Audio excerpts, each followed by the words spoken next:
বিশাল নদীর পাশে ছিল ছোট্ট একটা জঙ্গল। সেই জঙ্গলে ছিল প্রচুর ফলের গাছ। সেই জঙ্গলে বাস করত এক চালাক বানর। সে সারাদিন গাছের ডালে ডালে ঘুরে বেড়াতো আর মিষ্টি মিষ্টি ফল খেত। সেই জঙ্গলের পাশের নদীর পাড়ে থাকতো এক দম্পতি কুমির। একদিন পুরুষ কুমিরটি ভাবলো, নদীর পাশের ওই জঙ্গলে তো খুব সুন্দর ফল ফলেছে, আমারও কিছু খেতে হয়। সে জঙ্গলের কাছে গেল।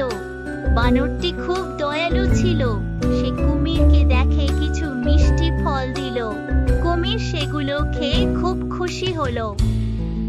এভাবে প্রতিদিন কুমির আসতো আর বানর তাকে মিষ্টি ফল খেতে দিত। তাদের মধ্যে গভীর বন্ধুত্ব হয়ে গেল। একদিন কুমির কিছু তার স্ত্রীকে বানরের কথা বলল। কুমিরের সব কথা শুনে কুমিরের স্ত্রী বলল,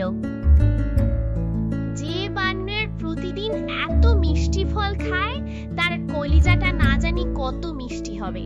আমি ওই বানরের কলিজা খেতে চাই। কুমির প্রথমে রাজি হলো না, কারণ বানর তার বন্ধু। কিন্তু স্ত্রীর জোড়াজুড়িতে সে বাধ্য হয়ে এক ফোন দিয়ে আটল। পরদিন সে বানরের কাছে গিয়ে বলল, বন্ধু, আমার স্ত্রী তোমাকে বাড়িতে দাওয়াত দিয়েছে। সে তোমার জন্য অনেক রান্না করেছে। বানর তো খুব খুশি। সে বলল, ঠিক আছে, চলো তাহলে। নদীর পাশে যেতে যেতে কুমির সত্যি কথাটি বলে দিল। সে বলল, বন্ধু, আসলে আমার স্ত্রী তোমার কলিজা খেতে চায়, তাই তোমাকে নিয়ে যাচ্ছি। বানর তো ভয় পেল, কিন্তু সে বুঝতে দিল না। সে মনে মনে একটি বুদ্ধি করল। সে হেসে বলল, আরে বন্ধু, এটা আগে বলবে তো। আমি তো আমার কলিজাটা গাছের ডালে রেখে এসেছি। কলিজা ছাড়া তো তোমার স্ত্রী খুশি হবে না। চলো ফিরে গিয়ে ওটা নিয়ে আসি।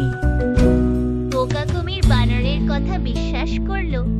সে আবার জঙ্গলের দিকে ফিরে গেল। জঙ্গলের কাছে পৌঁছানো মাত্রই বানর এক লাফে গাছের মগডালে উঠে গেল। সে ওপর থেকে হাসতে হাসতে বলল, নে বোকা কুমির, কলিজা কি কখনো শরীর থেকে আলাদা করে রাখা যায়?